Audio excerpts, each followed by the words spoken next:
A millionaire anxiously awaits a crucial call from an investor who promised to save his company from financial collapse.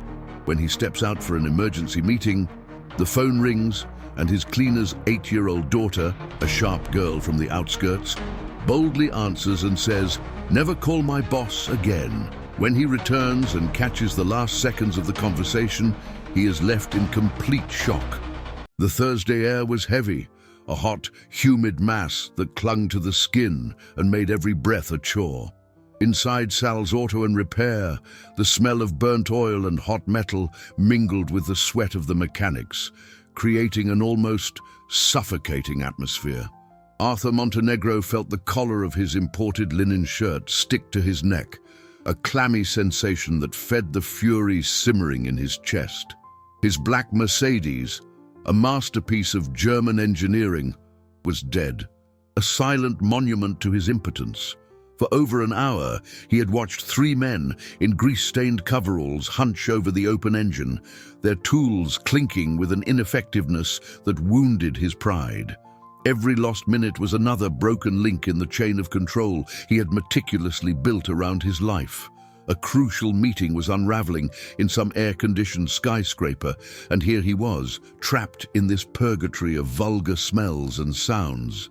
Frustration was a bitter taste in his mouth, a reminder that all his money couldn't bend the laws of physics or, it seemed, human incompetence. He looked at the mechanic's calloused hands and felt a profound contempt.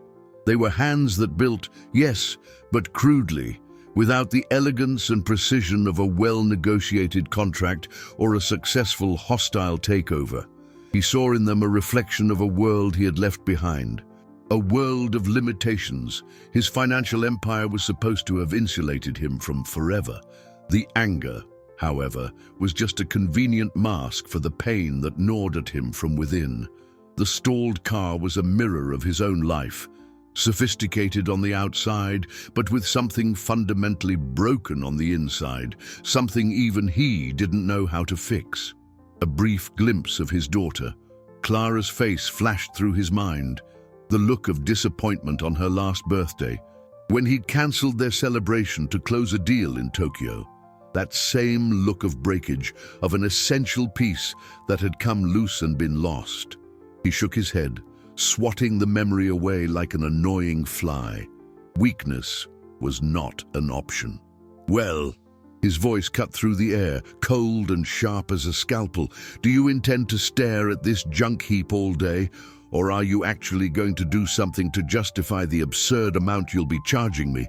Sal, the owner of the garage, a broad-shouldered man with graying hair, wiped the sweat from his brow with the back of his hand, leaving a smear of grease.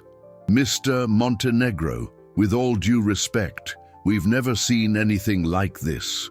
The diagnostics show nothing. It's like the car just decided to quit." Arthur let out a humorless laugh. "Decided? Machines don't decide, my friend. People fail, and you are failing spectacularly." It was at that exact moment, as his arrogance peaked and contempt poisoned his every word, that a small figure materialized by the car's fender. It was a girl, maybe 8 years old, with tangled hair and a dress that had once been colorful, now faded and stained. Her feet were bare, covered in a thin layer of street grime.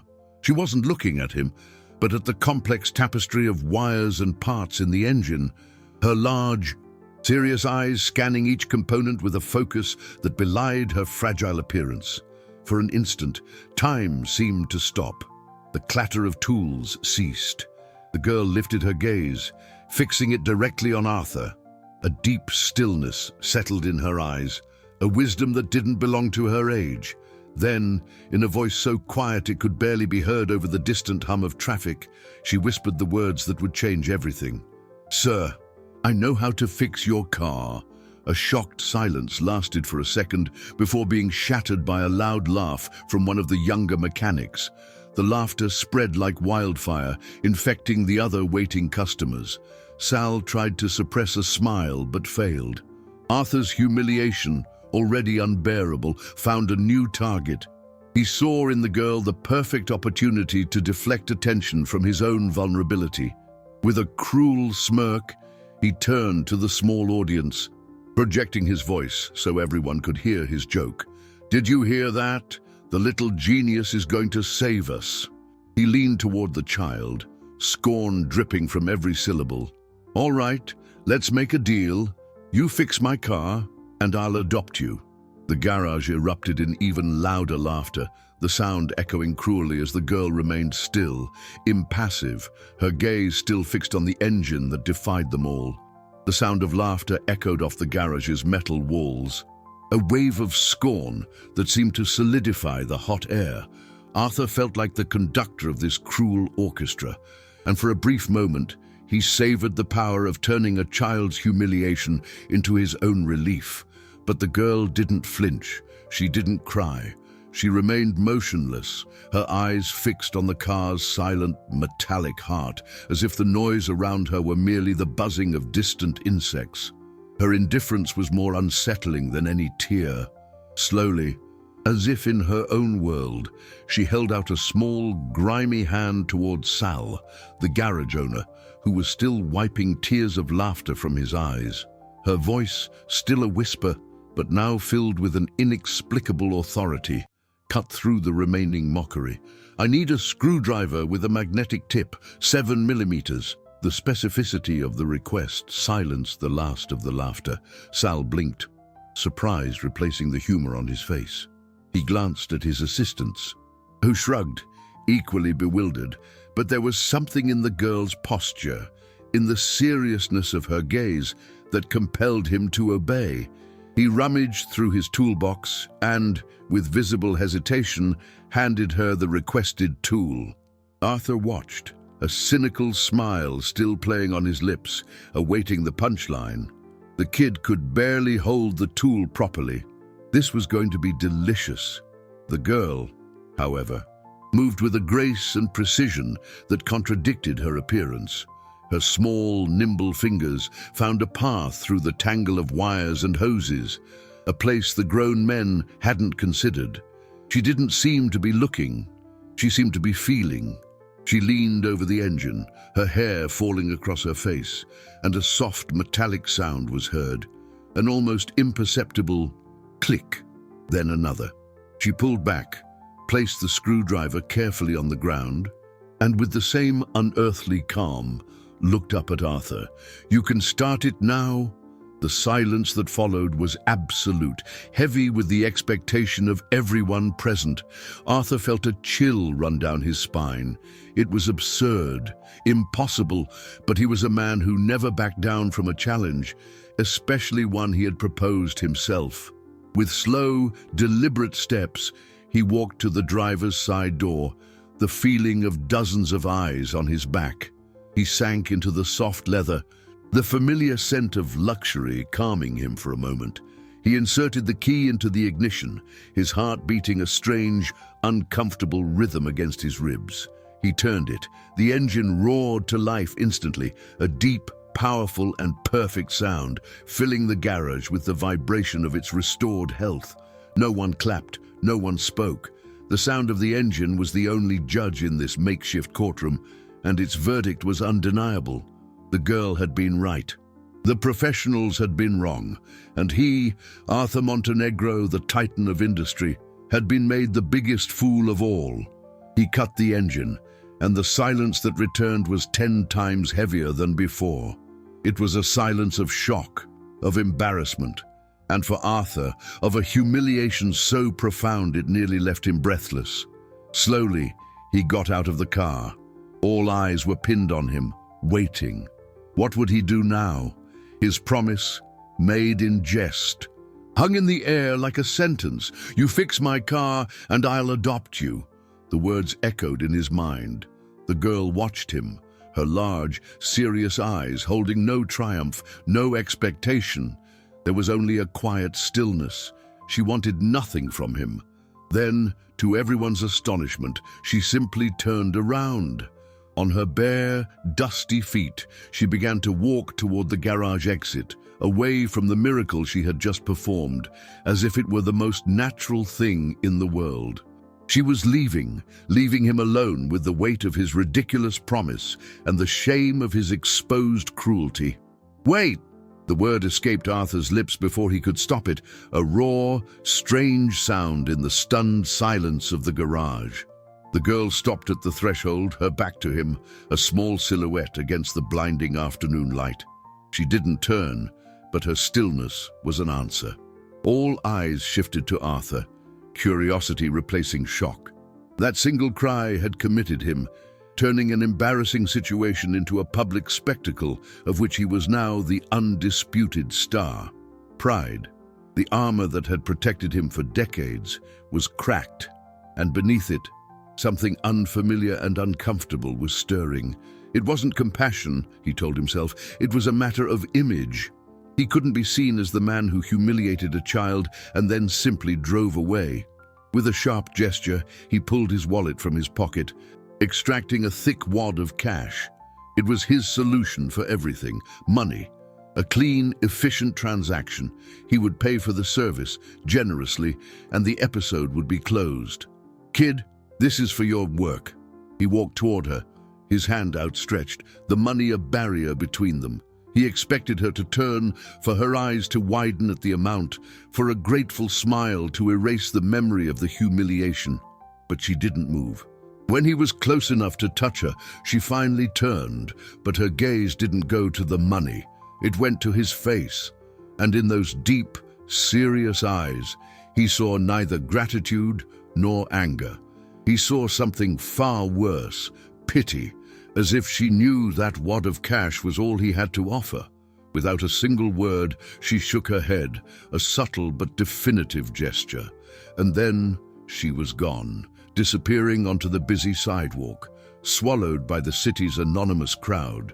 Arthur stood frozen, his hand still extended, holding money that suddenly felt dirty, useless. The internal laughter of scorn he had heard before was now directed at himself. He, the master negotiator who could buy and sell companies with a phone call, had just been rejected by a barefoot child. The humiliation burned hotter than before, driven by a force he didn't understand, a mix of anger, wounded pride, and a spark of genuine curiosity. He shoved the money back into his pocket and stormed out of the garage, ignoring the bewildered looks from Sal and the others. He spotted her half a block away, a small figure moving with surprising agility between the legs of pedestrians. He followed, keeping a safe distance, feeling ridiculous in his expensive suit as he tailed a street kid. Where could she be going? A home? An orphanage? With every step, the city he dominated from his panoramic office windows transformed. He noticed the grime on the sidewalks, the tired faces of the people, the smell of street food mingling with exhaust fumes. This was the real world, a place he had worked hard to forget. The girl turned down a narrower street, then into a dark, foul-smelling alley between two old buildings. Arthur hesitated at the entrance. This was not his world, but the need to understand, to regain control of the situation, pushed him forward. The alley was a corridor of shadows, the air thick with the smell of damp garbage. At the far end, where daylight barely reached, he saw her. She wasn't going to a door or meeting anyone.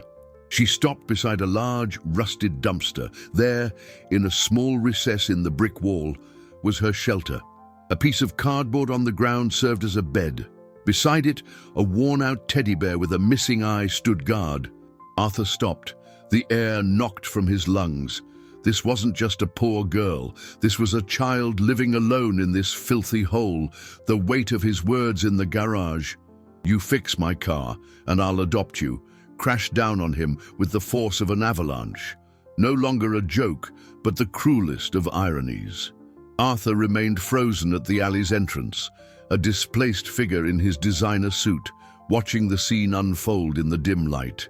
The girl, whose name he didn't even know, moved with a familiarity that was heartbreaking. She straightened the cardboard with the precision of someone making a silk-sheeted bed, then picked up the teddy bear and gently wiped the dust from its matted fur with a maternal tenderness. That small pantomime of normalcy in this setting of utter desolation was more shocking than any cry of despair.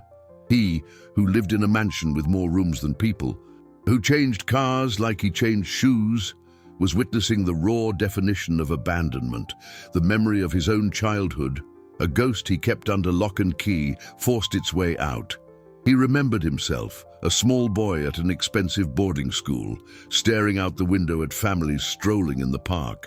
His parents had sent him there not for lack of money, but for lack of time, of space in their busy lives.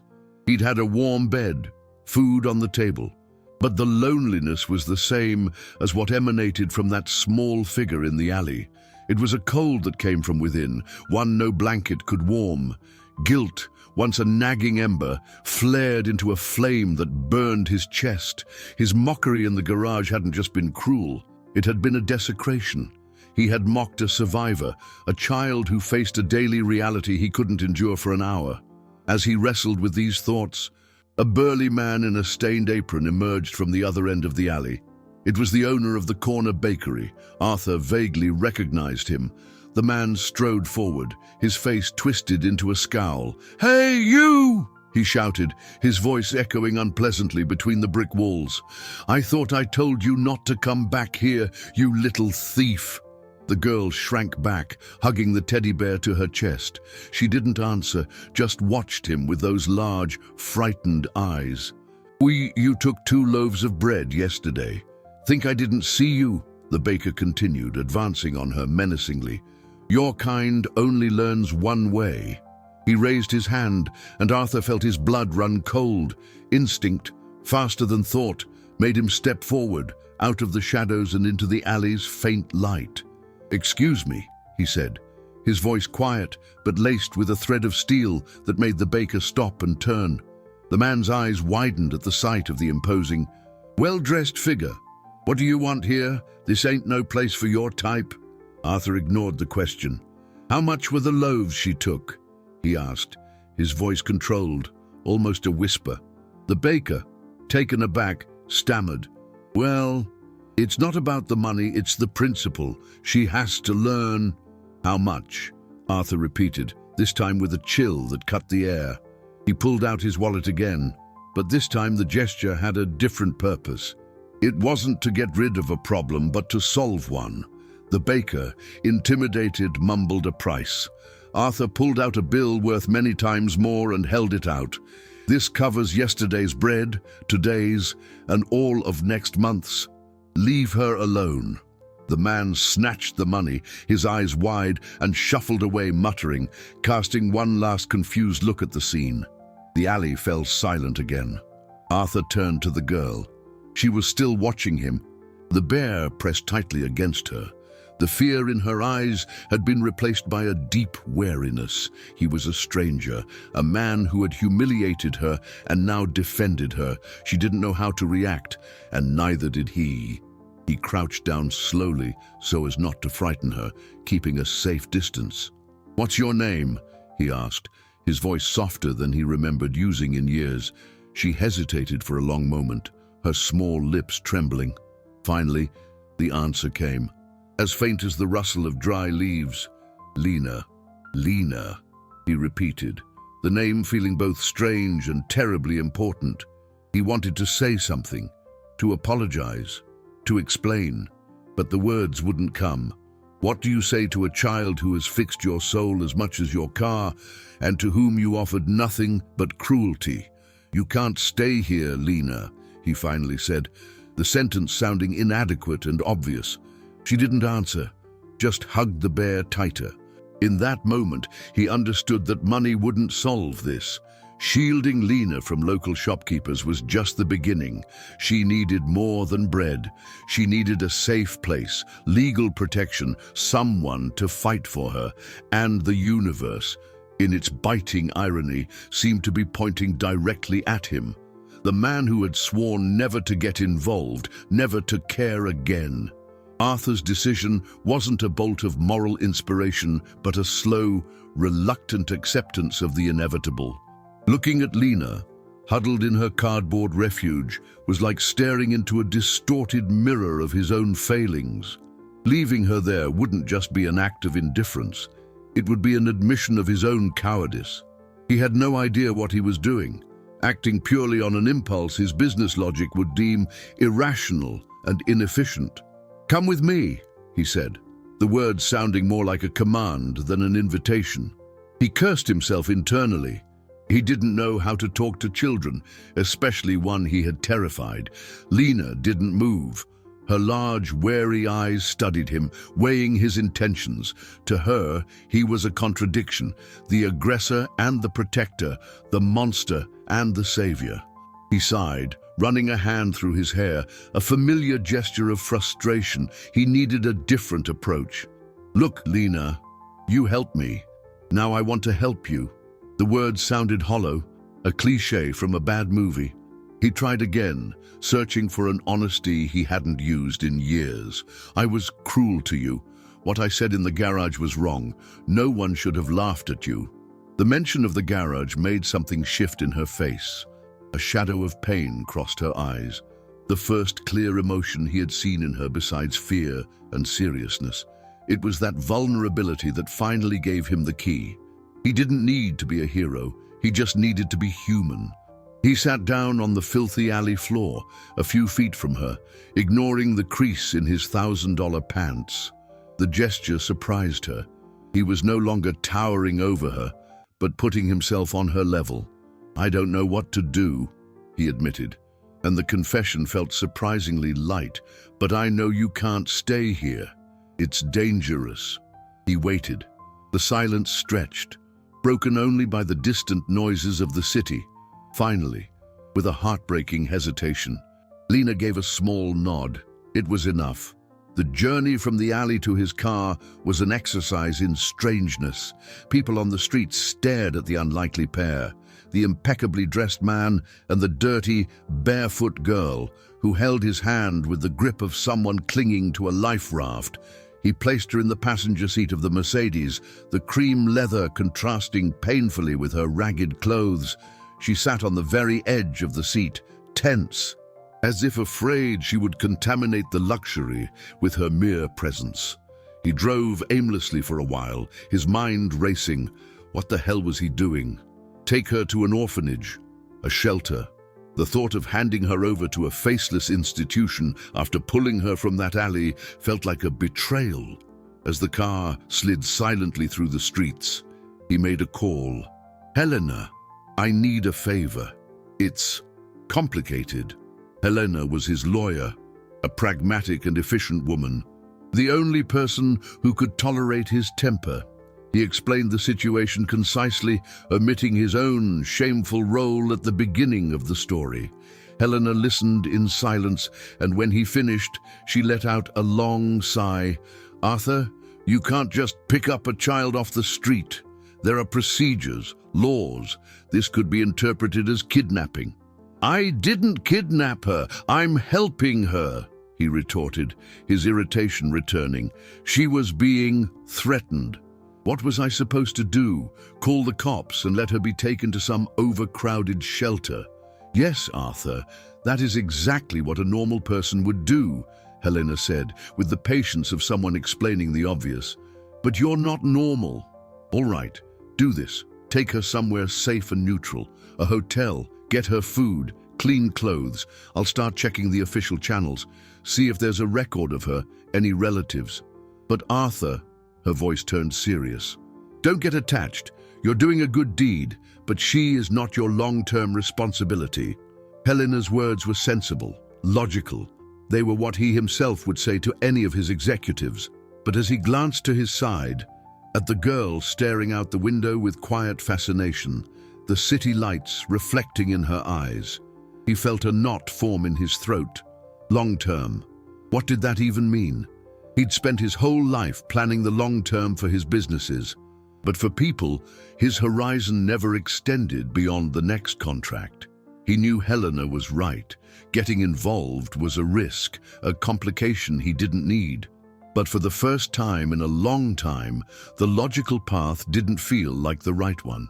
He pulled up in front of a children's clothing store, and before getting out of the car, a question that had been nagging him since the garage finally escaped. "Lena, how did you know? How did you know what to do with the car?" She turned to him, and a fleeting glimmer, the first he had seen, lit up her eyes. "My dad taught me," she said, her voice filled with a quiet pride. "He was the best mechanic in the world." Lena's revelation about her father hung in the car's air, heavy with a weight Arthur hadn't anticipated. It wasn't just an innate skill, it was a legacy, an inheritance of love and knowledge passed from father to daughter. The image of a man patiently teaching a child the secrets of an engine contrasted starkly with his own paternal memories, silent dinners, school reports signed without a glance, and the constant feeling that he was just another investment to be managed. The clothing store was a world of color and texture that seemed to intimidate Lena. She walked between the racks with her hands behind her back, afraid to touch anything. Arthur, accustomed to buying clothes for his daughter Clara in exclusive boutiques, felt completely lost. He didn't know her size, her favorite colors, anything. A helpful saleswoman approached, her professional smile faltering slightly as she took in Lena's appearance. "Can I help you, sir?" Arthur gestured awkwardly. "She needs everything." It was a surreal afternoon. He watched from an uncomfortable distance as the saleswoman guided Lena through the store. He saw the girl touch a blue cotton dress with a hesitant reverence, as if it were a treasure. He saw her try on a new pair of shoes and take a few tentative steps, the astonishment on her face at feeling comfort beneath her feet for the first time in a long time. For every item Lena chose hesitantly, Arthur had the saleswoman grab 3 more in different colors. It was the only way he knew how to show care, with excess, with abundance, as if quantity could make up for emotional clumsiness. Later, at a quiet restaurant, he watched her eat with a ravenous hunger, but with impeccable manners. She didn't speak, but her eyes absorbed everything, from the way the silverware was arranged to the way other patrons conversed. It was like watching a small bird that, after a long storm, had finally found a safe place to land. As she ate, his phone buzzed. It was a text from his ex-wife, Valeria. "Clara's asking why you didn't call again." The message was a punch to the gut. He had completely forgotten, focused on Lena. He had neglected, once again, his own daughter. The irony was savage. Here he was, trying to be a savior to a strange child while failing miserably with his own. Guilt enveloped him like a heavy cloak. He looked at Lena, now eating her dessert with a quiet joy, and then at the text on his phone. 2 girls, 2 worlds. And he was in the middle, a failure in both. Helena's call came as he was paying the hotel bill. "Arthur, I have news and it's not good," she said, her tone brisk. "There are no missing person reports for Alina matching the description. No alerts, no complaints. Officially, she doesn't exist, which is worrying, but the worst news is about her father." Arthur felt his heart tighten. What about him? His name was Miguel Alves, and yes, he was a brilliant mechanic, highly respected in the city, but he didn't pass away prematurely. As you put it, he disappeared about 6 months ago, abandoned his daughter, and vanished without a trace. Arthur was silent, processing the information. Abandoned, the word echoed in his mind, cold and cruel. Lena wasn't an orphan in the traditional sense.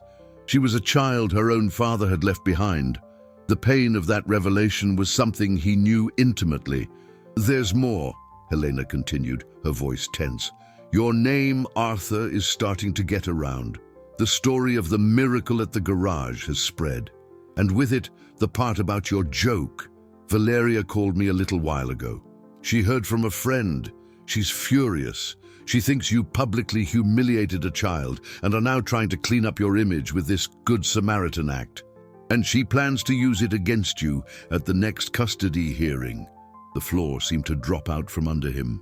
His clumsy attempt to do the right thing had twisted into a weapon that would be used to push him even further from his own daughter. He hung up the phone, the dial tone buzzing in his head. He looked through the door of the hotel room where Lena, dressed in new pajamas, was sitting on the bed, flipping through a picture book he'd bought her. the very picture of innocence. She was safe, clean and fed, but he had dragged her into the center of his own personal hurricane. His life, which he had always kept so compartmentalized and controlled, was now irrevocably tangled with that of a girl who fixed cars and who, without knowing it, was about to take his own life apart, piece by piece. The night in the luxury hotel was a silent torture. Arthur barely slept, haunted by the demons of his past and the complications of his present. Valeria's accusation echoed in his mind, each word a blow to his already bruised pride. He, who saw himself as a master strategist, had made the most amateur of mistakes, underestimating the consequences of his actions. The next morning, a new sense of urgency drove him. He was no longer just helping a child. He was fighting for his own reputation and, perhaps, his last chance at reconnecting with his daughter, Clara. When he entered Lena's room, after a brief breakfast, he found the bed made with military precision and the girl sitting in a chair by the window, watching the city move below. She was already dressed in her new clothes, but clutched the worn-out teddy bear like an anchor to her old world. "Good morning, Lena," he said, his voice gentler than he intended. "Did you sleep well?" She just nodded, her eyes still fixed on the urban landscape. He felt the distance between them, a chasm he didn't know how to cross. Helena's information about her father weighed on his conscience. Telling her that the man she idolized had abandoned her felt like a needless cruelty. For now, he would keep that secret. Helena's call interrupted his thoughts. "Arthur, we have a problem, bigger than Valeria," she said, her voice tight. "Some of the shopkeepers Lena stole from, well, they weren't satisfied with your payment. They figured she was being protected by a rich man and saw an opportunity. They're threatening to go to the police to charge her with petty theft, unless they receive a more significant compensation." "That's extortion," Arthur snarled, fury rising in his chest. "Of course it is, but the threat is real. A police record, even a juvenile one, would massively complicate any attempt to regularize her situation. They know that." Arthur felt cornered. Every step he took to help Lena seemed to trigger a new trap. He looked at the girl, so small and oblivious to the storm gathering around her. The thought of her in a police station, scared and confused, was unbearable. "Pay them, Helena. Pay them whatever they want. Just make it go away." "I expected you to say that, but there's something else, Arthur. Someone from social services called me. A neighbor from the garage filed an anonymous report about the incident. They want to talk to you. They want to know who the girl is and why she's in your care." The knot in his stomach tightened. The state was getting involved. From now on, his actions would be scrutinized. He was no longer just a rich man trying to do the right thing. He was a potentially unfit guardian with a problematic family history. As he was processing this new avalanche of problems, something outside the window caught Lena's eye. Her eyes widened, and she shot up, pressing her face against the glass. "What is it?" Arthur asked, following her gaze. On the street below, two rough-looking men stood by a black van, staring directly up at the hotel. One of them was the baker he had confronted in the alley. The other he didn't recognize, but the look on his face was predatory. They didn't look like they were waiting for a payout. They looked like they were waiting for Lena. A chill ran down Arthur's spine. This wasn't about money anymore. They had figured out her connection to him, and now she was no longer just a bread thief, but the link to a much more lucrative target. Arthur's phone rang again. An unknown number this time. He answered, his heart hammering against his ribs. "Mr. Montenegro," a gravelly voice said on the other end. "We think your new little friend owes us more than a few bucks, and we think you're going to want to pay her debt for her sake." Before Arthur could respond, the hotel room door burst open. It wasn't the men from the street. It was Valeria, his ex-wife, her face a mask of cold fury. And behind her, standing in the hallway, was their daughter, Clara, her eyes wide with shock and confusion, staring at the unknown girl in her father's room. Arthur's world had just imploded. Trapped between blackmailers on the street, his furious ex-wife at the door, and social services on the phone, he looked at Lena, the child he was supposed to save, who had instead become the epicenter of his ruin. And in that moment of absolute chaos, Lena did the only thing she could. She ran. She darted past Valeria and Clara like a flash, disappearing down the hotel corridor, back into the dangerous world he had tried and failed to pull her from. The hotel corridor was suddenly silent, save for the hollow sound of Lena's fading, frantic footsteps. For a paralyzing second, no one moved. Valeria stood agape, her rage momentarily replaced by the shock of the girl's sudden flight.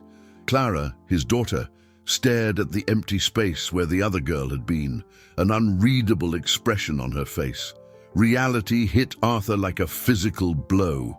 Lena was out there, alone, terrified, and worst of all, being hunted. "Lena!" he yelled, desperation tearing through his voice. He bolted past Valeria, ignoring the "Arthur, get back here!" she flung at his back. He sprinted down the hall, the elevator doors closing too slowly. He took the stairs, bounding down 3 steps at a time, his heart pounding not just from exertion but from pure, primal fear. He had to find her. That was the only thing that mattered. The city, once his playground, now felt like a threatening labyrinth. He scoured the streets around the hotel, his expensive suit and distinct appearance drawing curious glances. He shouted her name, the sound lost in the cacophony of traffic and conversation. Every dark-haired child he saw made his heart leap, only to be followed by bitter disappointment. She had vanished, swallowed by the metropolis, as if she had never existed. The frantic search lasted for hours, until the afternoon sun began to dip, painting the sky in shades of orange and purple that seemed to mock his anguish. Exhausted, defeated, he finally stopped, hands on his knees, gasping for breath. Where would she have gone? He tried to think like her, scared, alone. She would go back to the only place she knew as home, the alley. He ran, hope, fragile and faint, re-emerging in his chest, but the alley was empty. The piece of cardboard was still there, as was the one-eyed teddy bear, now lying face down in the dirt like a small casualty of the tragedy. The sight of the abandoned toy was more devastating than anything else. It meant she had left in such a hurry she'd left behind her only companion. He sank onto the filthy ground, the same spot he'd sat the day before to earn her trust, and the loneliness enveloped him. It wasn't just the loneliness of being alone, it was the crushing loneliness of failure. He had failed her, just as he had failed Clara. Failed Valeria, failed everyone who had ever dared to get close to him. His phone vibrated in his pocket, the sound shrill in the alley's silence. It was Helena. "Arthur, where are you?" "Valeria is beside herself.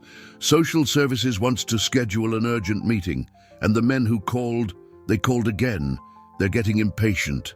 "I can't find her, Helena," he said, his voice cracking. "She ran. I lost her." There was a pause on the other end of the line. When Helena spoke again, her tone was softer, stripped of its usual professional efficiency. "Arthur, you need to calm down. Use your head. You're a man of resources. If anyone can find her, it's you. Hire private investigators. Call in your contacts. Don't give in to panic." Her words, though practical, sounded distant.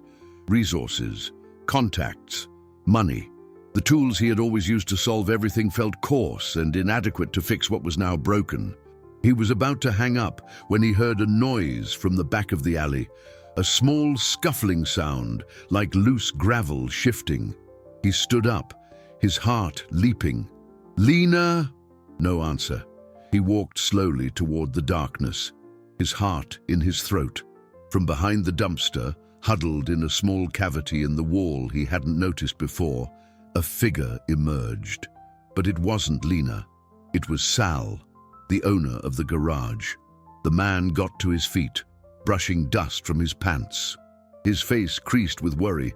"Mr. Montenegro, I figured you'd end up here." "Sal, what are you doing here? Have you seen her?" Sal shook his head. "No, sir, not since she fixed your car. But I've heard things. The story got around, and I knew her father, Miguel. He was my friend." Arthur stared at him, hope mixing with confusion. "You knew him?" "Yeah, Miguel was a genius, but a troubled man. Had debts, got mixed up with the wrong people. That's why he disappeared. Not because he wanted to leave his kid, but because he thought he was protecting her." The revelation hit Arthur with the force of a wave. Miguel wasn't a deadbeat dad. He was a desperate man, making a terrible choice in an attempt to save his daughter. A choice that, ironically, had left her even more vulnerable. "Those men who are looking for her," Sal continued, his voice low, "they're the same ones Miguel owed money to. They don't want the girl. They think Miguel left something valuable with her." Arthur frowned. "Something valuable? Like what?" "I don't know. But Miguel was always talking about his projects. Notebooks filled with ideas, inventions. Said they'd change the world one day. Maybe that's what they're after." Suddenly, the image of Lena in the garage, her hand moving with certainty and knowledge, made sense. She hadn't just learned from her father. She was the keeper of his legacy, and now that legacy had put her in mortal danger. Sal's revelation changed the entire board. Lena wasn't just an innocent victim. She was the holder of a secret, the key to something dangerous men coveted. The search for her was no longer just a matter of personal redemption for Arthur. It was now a race against time to protect her from a very real threat. "Where would they be?" Arthur asked, his mind already working, formulating strategies. These men, where would Miguel have met them? Sal hesitated, his expression uneasy. Miguel had a place, an old garage out back of the industrial district. It's where he worked on his secret projects, away from prying eyes. If he hid anything, it'd be there. And if those guys know anything, that's where they'd go. Arthur felt a surge of adrenaline. It was a lead, a direction. He thanked Sal, promised to be in touch, and raced back to his car. As he sped toward the city's gritty underbelly, he called Helena. "Forget the PIS, I need security, the best you can find. Meet me at the old Alves garage in the industrial district. And Helena, be discreet." He didn't wait for a reply, hanging up the phone. This time, he wasn't acting like a worried father, but like the ruthless businessman he was. He was in his element, moving pieces, anticipating his opponent's moves. The industrial district was a landscape of rust and concrete, a graveyard of industrial dreams. Miguel's garage was a small brick building, squeezed between a derelict warehouse and a junkyard. The metal roll-up door was down, but a side window was broken, offering a way in. Arthur parked a safe distance away and approached on foot, his heart pounding. He didn't know what he expected to find inside. Violence, a trap. He peered through the broken window, and what he saw took his breath away. The garage interior wasn't dark and abandoned. A single bare bulb hanging from the ceiling illuminated the scene, and in the center of the space, her back to him, was Lena. She didn't look scared. She was focused, working on an old engine block mounted on a stand. Her small hands moved with the same mesmerizing precision he'd seen in the garage, cleaning, adjusting, connecting parts. Around her, the walls were covered in complex diagrams, formulas, and technical drawings, all scrawled in chalk. The place wasn't a hideout, it was a sanctuary. Miguel's legacy was everywhere. Arthur felt a wave of relief so intense it nearly buckled his knees. She was safe, but the relief was short-lived. He heard the sound of a car approaching, its headlights sweeping the alley. It was them. He had to get her out of there. Now. He went around and forced the front door, which groaned open. "Lena," he whispered urgently. She spun around, her eyes widening in surprise but not fear. A wrench was in her hand. "You have to get out of here. They're coming." She didn't argue. The trust he had fought so hard to win seemed to solidify in that instant. She grabbed a small canvas backpack from a corner and ran to him. Just as they reached the back door, the front door burst open with a crash. It was the two men, the same ones from outside the hotel. Well, what do we have here?" the bigger one said, an ugly smile on his face. "The millionaire and the little grease monkey. Hand over the notebooks, and maybe we'll let you walk out of here." Lena shrank behind Arthur, clutching the backpack tightly. Arthur stood protectively in front of her. His mind raced, searching for an out, an angle. There was none. They were cornered. "I don't know what you're talking about," Arthur said, his voice steady despite the fear he felt. The man laughed. "Don't play dumb. We know Miguel left the designs with her. They're worth a fortune." He took a step forward, and his partner circled to the side, cutting off any escape. It was then that Arthur noticed it. Behind the men in the garage entrance, a new figure appeared, silhouetted against the streetlights. For a second, he thought it was Helena's security, but the figure was female. It was Valeria, and beside her, her face pale and her eyes wide, was Clara. They had followed him. Valeria must have put a tracker on his car, a paranoid tactic from their litigious divorce days. Arthur's heart sank. He had led the danger not only to himself and Lena, but to his own family. The situation had escalated from terrible to catastrophic. The presence of Valeria and Clara transformed the tense atmosphere into a powder keg. The two men glanced at the newcomers, a cruel glimmer of opportunity in their eyes. More hostages, more leverage. Valeria, for her part, was pale with shock, the fury that had driven her here evaporating in the face of real physical threat. She grabbed Clara's arm, pulling her back, the protective lioness emerging through her panic. Clara, however, didn't seem terrified. Her eyes were locked on Lena, the girl huddled behind her father. There was a mixture of curiosity, resentment, and something else, something Arthur couldn't decipher. In her gaze, "Well, look at this, a family reunion," the bigger man sneered, savoring the moment. "This just makes things easier." The backpack kid. Now, Arthur knew a physical confrontation was impossible. He was outnumbered and outmatched. He had to use his only weapon, his mind. He had to negotiate, to buy time. "All right, calm down," he said, holding his hands up in a placating gesture. "You want the designs. They're in the pack, but you don't know what to do with them. They're just scribbles to you. I, on the other hand, I can turn them into millions." The second, quieter man snickered. "And why should we trust you?" "Because I'm Arthur Montenegro," he said, injecting every ounce of arrogance and authority he could muster into his name. "Now, I didn't build an empire by making bad deals. You give me the girl and my family. In return, I develop the projects, and I cut you in 50%. That's a better offer than you'll get selling old papers on the black market." It was a bluff, but a calculated one. He was speaking their language. Greed. He saw hesitation in the leader's eyes. The seed of doubt was planted. As Arthur held their attention, he noticed a subtle movement. Lena, still hidden behind him, was fiddling with something on the engine stand. Her fingers moved quickly, connecting a wire here, twisting a valve there. What was she doing?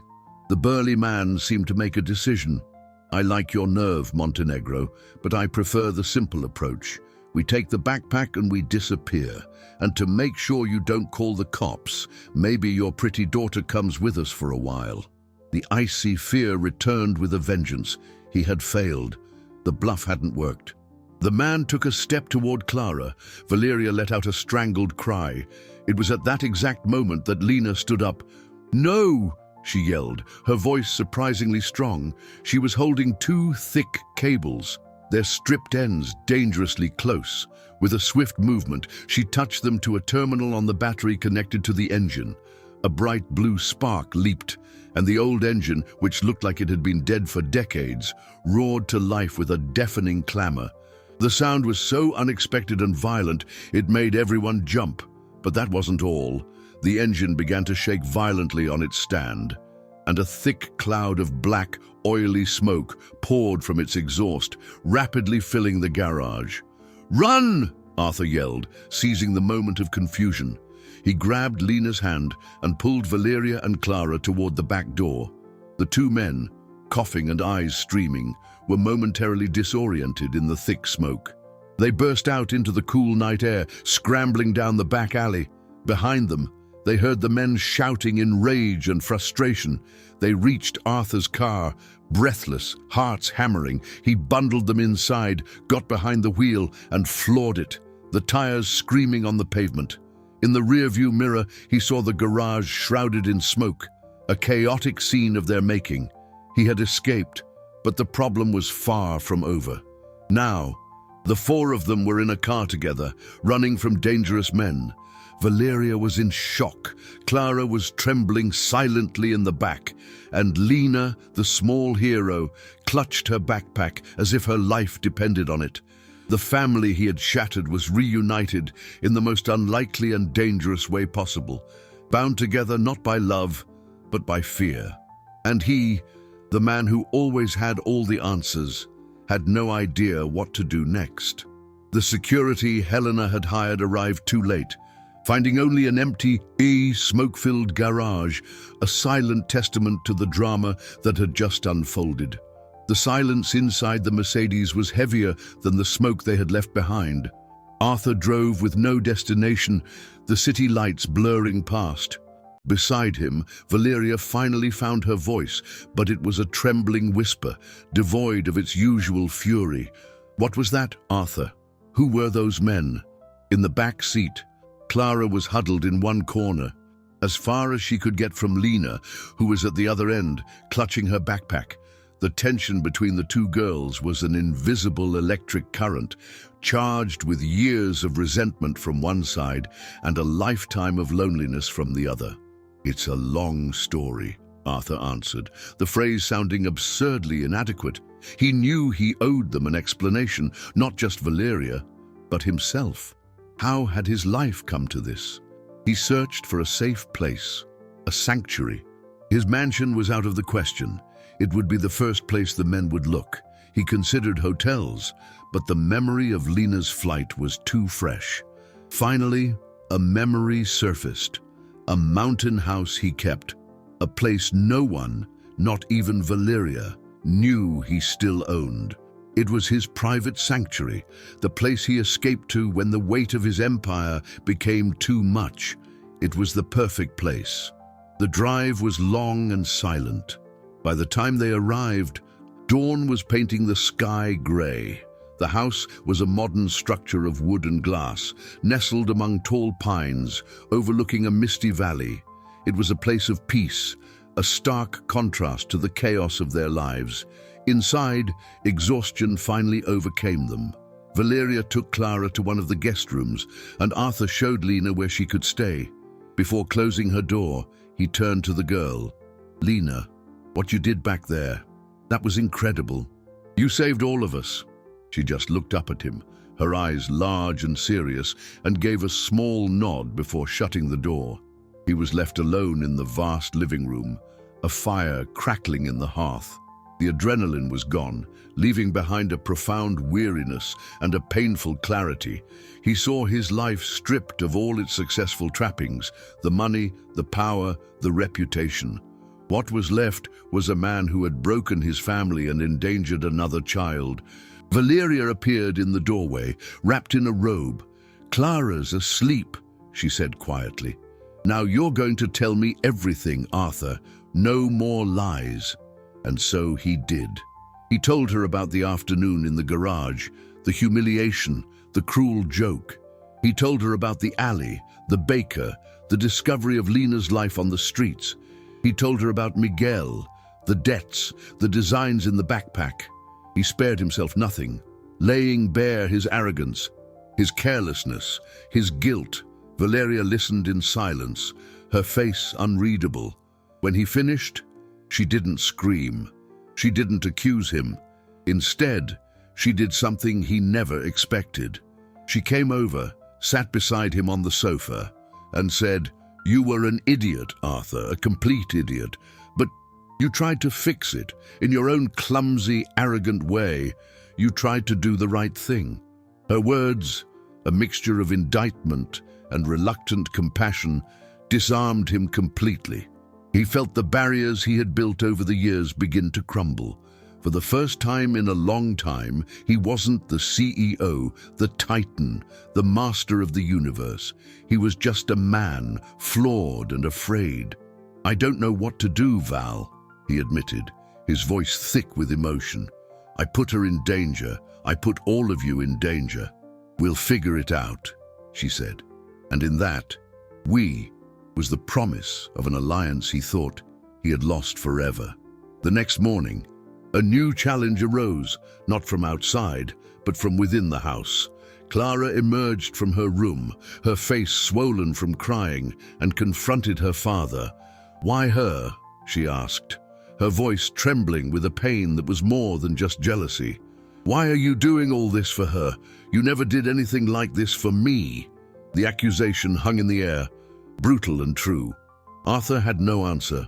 How could he explain that helping Lena was his twisted way of trying to atone for failing her, his own daughter? It was Lena who broke the silence. She came out of her room, clutching the backpack. She walked over to Clara, one girl looking at the other. "Your father didn't do this for me," Lena said, her voice clear and steady. "He did this for himself." Then she opened the backpack. Inside, there weren't just notebooks, but also a small wooden box. She opened it, revealing a collection of old, faded photographs. In one, a young man was smiling, his arm around a woman. The man was unmistakably Miguel, and next to him, smiling too, was a much younger Arthur Montenegro. The two men weren't just acquaintances, they were friends, and in another photo, the young Arthur was holding a baby who, according to the date written on the back, was born around the same time as Clara. The photograph slipped from Valeria's hands, fluttering silently to the rug. The silence in the room was absolute, broken only by the crackling of the fire. Arthur stared at the image, at his younger self, and the dam of memories he had so painstakingly built burst, flooding him with a past he had tried to drown. Miguel Alves wasn't just a mechanic, he had been his first and only true friend. They had met in college, two young men from different worlds, united by a passion for creating, for building. Arthur, with his mind for business, Miguel, with his genius hands. Together, they dreamed of starting a company that would revolutionize the automotive industry. Montenegro Motors wasn't born just from Arthur's capital, but from Miguel's ideas and prototypes. "What does this mean, Arthur?"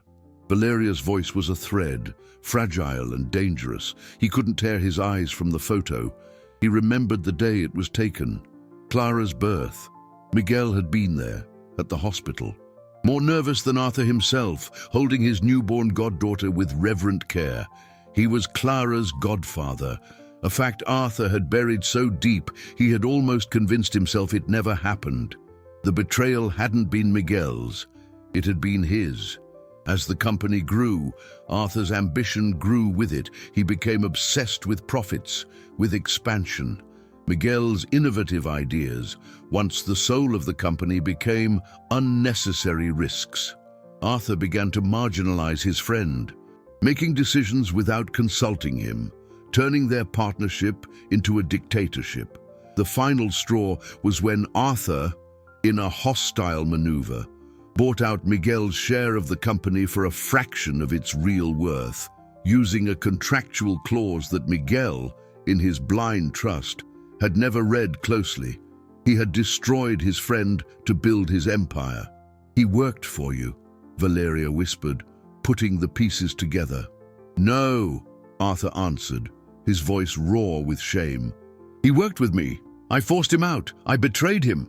The revelation hung in the room, horrific and irrefutable. His cruelty to Lena in the garage hadn't been a random act of arrogance. It was the echo of a much deeper betrayal. A contempt for the legacy of the man he had cast aside. Lena, with a calmness that belied the bomb she had just detonated, picked up another photo. "My father told me everything," she said, her voice firm. "He didn't abandon me. He went to find an investor for his new projects, the ones you refused to fund. He was coming back for me. He promised." She looked directly at Clara. "Your father, he humiliated me, but he also saved me. And I know why. Because when he looks at me, he sees what he lost. He didn't save me for my sake. He saved me because of my father." Clara's silence was broken by a sob. The anger on her face gave way to a painful understanding. This wasn't about a strange girl stealing her father. It was about a ghost from the past that had returned to haunt them all. The tension in the room had reached its peak. All the lies, all the half-truths were exposed in the cold morning light. It was the moment of truth, the turning point that would define all their futures. Arthur's phone rang, the sharp sound cutting through the charged atmosphere. It was Helena. "Arthur, bad news. The social worker, a Ms. Davis, has secured an emergency hearing. It's for this afternoon. She's petitioning for temporary state custody of Lena, and she's going to use everything against you. The incident at the garage, your history with Valeria, the girl's disappearance from the hotel. She's building a case that you're a danger to the child." Arthur felt the last pillar of his world crumble. He was about to lose Lena, the last living connection to the man he had betrayed. The only chance he had to repair a fraction of the damage he'd caused. The hearing wouldn't just be about Lena's custody. It would be a trial of his entire life. All his failures as a father, a husband, a friend would be dissected in a courtroom. And the key witness against him, the person whose testimony could seal his fate, wouldn't be Valeria or the social worker. It would be his own daughter, Clara, the girl he had neglected for years, whose pain he now understood in all its depth. She would be asked what kind of father he was, and Arthur knew with a crushing certainty that there was nothing he could say to deserve her forgiveness. Her honest, painful answer would decide everything. The courtroom was small and austere, the air heavy with the formality of the law. Arthur felt like a stranger in his own suit, a useless armor against the scrutiny in the eyes of the judge and Ms. Davis, the social worker, whose face was a mask of professional disapproval. Valeria sat a row behind him, her posture tense but supportive. Lena sat beside a court-appointed advocate, small and serious in her new dress, her eyes fixed on Arthur, not with accusation, but with a quiet expectation. The hearing began, and it was as brutal as Arthur had expected. Miss Davis presented her case with cold efficiency, painting a devastating portrait of Arthur, an unstable, arrogant, and emotionally negligent man. The garage episode was recounted in humiliating detail. His tumultuous relationship with Valeria and his estrangement from Clara were presented as proof of his parental unfitness. Lena's flight from the hotel and the confrontation in the industrial district were described as the climax of a series of reckless decisions that had endangered the child. Arthur listened to it all in silence, not contesting a word. Every statement, though spoken by a stranger, was the truth. He was all those things. When it was his turn to speak, he rose, but not to defend himself. He looked directly at the judge, a woman with graying hair and a penetrating gaze. "Your Honor, nearly everything Ms. Davis has said is true," he began, his voice steady but stripped of its usual arrogance. "I have been arrogant, I have been negligent, and my actions, however well-intentioned they may have become, did put Lena in danger." A murmur went through the room. Valeria held her breath. "But what hasn't been said here," Arthur continued, "is the reason for all of this, the truth about my relationship with Lena's father, Miguel Alves."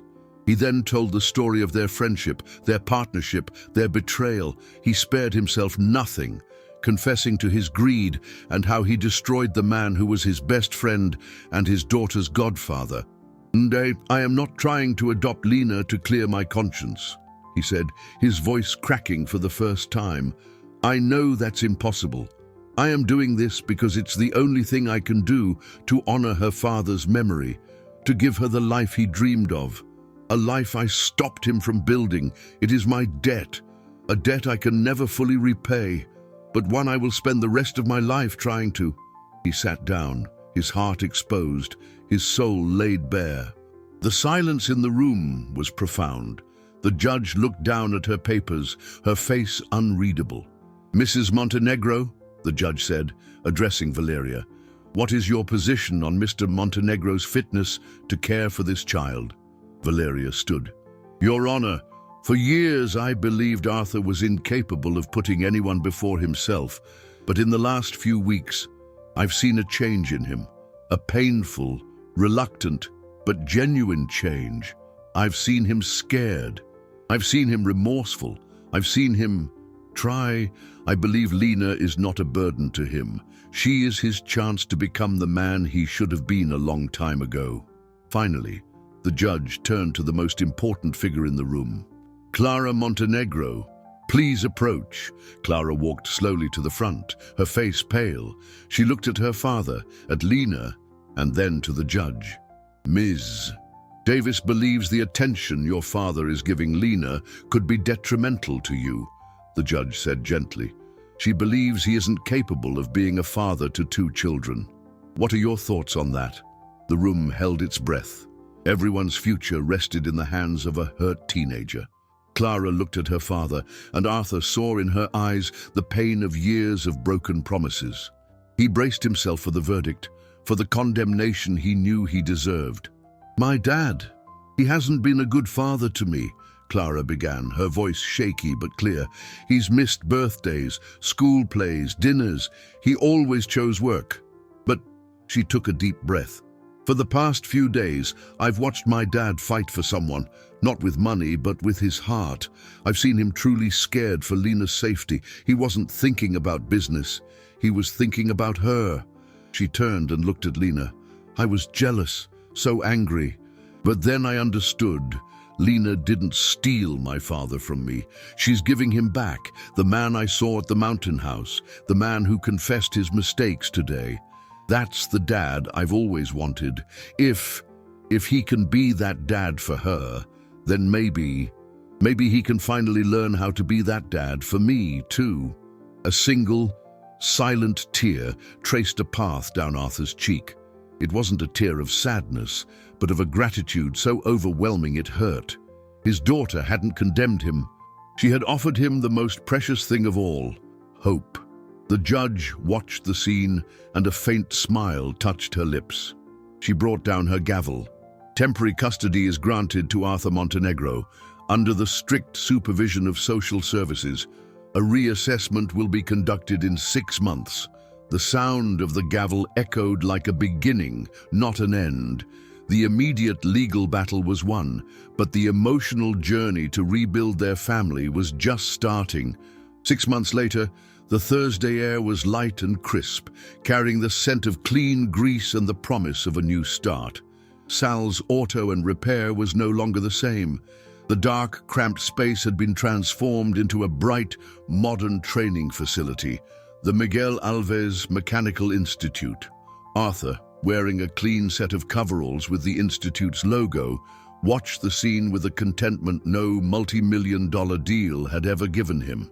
In the center of the garage, Lena, now 9, and with a confident gleam in her eyes, stood on a small platform, patiently explaining the workings of an electronic fuel injection system to a group of attentive teenagers, underprivileged youth on full scholarships. Her ability to translate complex concepts into simple language was a gift, a clear echo of her father's talent.